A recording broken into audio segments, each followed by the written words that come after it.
Okay, so in this video we're looking at absolute cell addressing again. So we're clicking here, we've got a list of products over here and we've got our VAT rate down the bottom. So we're going to multiply the prices here by the VAT rate.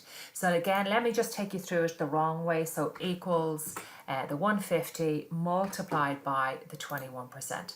So the first ones always work out right, okay? The problem is when you drag it down and you end up with this down here. So if I double click down here to see what went on, you can see the 150 became 90, so that's great. The 21 moved down to this blank cell, so we didn't want the 21% to move. Oops, that's not good. Okay, so we'll get rid of all those and we'll go again.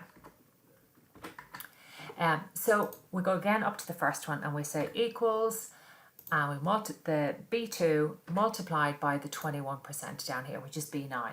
Well, we don't want the B9 to move. So what we do is on our keyboard, we press the F4 key when we're just beside the VAT rate, and it puts $1 before the B to hold the B steady and $1 before the 9 to hold the 9 steady. So that's fine, that's perfect. The first one always works out. It's when we drag it down, does it still work out? And you can see it does. So when we click in here now, it's the 150 became 90, but the 21% didn't move down. So that's perfect the whole way along. So that's grand. So that's fine. Next thing we need to do is we need to add the two of these together. So I'm just going to use my auto sum and correct, and I'll drag down.